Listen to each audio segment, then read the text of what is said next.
गणपती बाप्पा मोरया। तुम्हाला कळले असेलच आजची आपली रेसिपी उकडीचे मोदक। खूपच सुंदर मऊसूत कळीदार उकडीच्या मोदकांची रेसिपी। चला तर मग बघूया।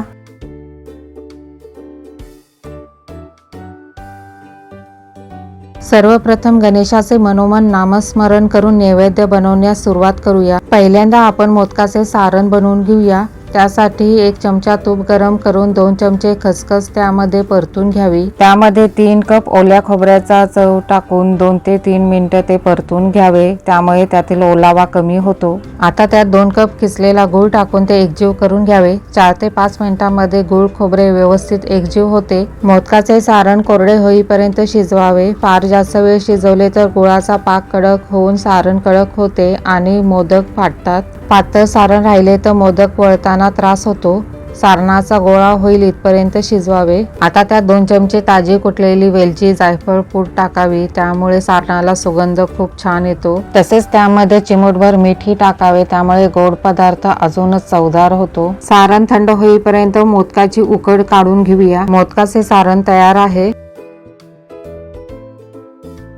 मोदकाची उकड काढून घेऊया। त्यासाठी एका खोलगट जाड बुडाच्या पातेल्यात पाणी उकळत ठेवावे। पाणी उकळायला लागले की 1 छोटा चमचा त्यामध्ये मीठ आणि 1 चमचा तूप घालावे। तूप घातल्याने उकड छान मऊ होते। जितके वाटी तांदळाची पिठी घेतली आहे त्याच वाटीने पाणी घ्यावे। समप्रमाणात कमी नाही की जास्त। इथे मी 2 वाट्या पाणी आणि 2 वाट्या तांदळाची पिठी घेतली आहे।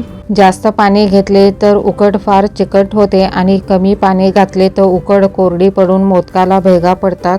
पीठ चमच्याने चांगले पाण्यात ढवळून घ्यावे। पिठीने पाणी शोषले की गॅस बंद करून पातेल्यावर घट्ट झाकण ठेवून वाफ दवडू देऊ नये।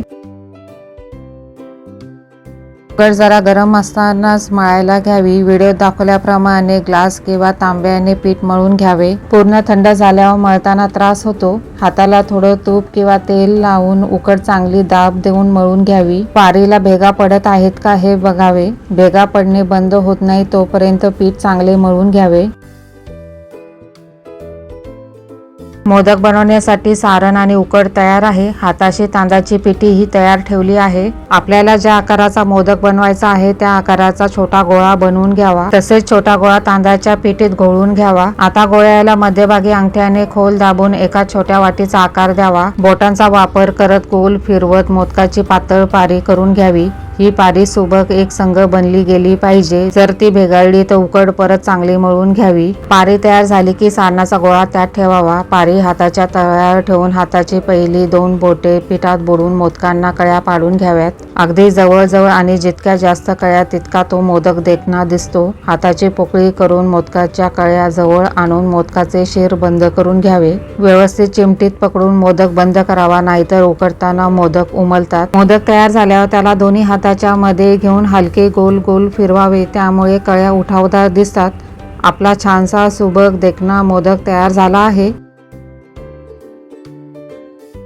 याप्रमाणे सर्व मोदक बनवून घेतले।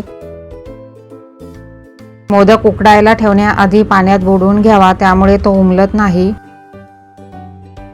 मोदक पात्रात किंवा एका मोठ्या पातेल्यात पाणी उकळत आले की मोदकाच्या थालीत किंवा चाळणीत केळाचे किंवा हळदीची पाने ठेवावीत। त्यावर मोदक ठेवून घ्यावेत।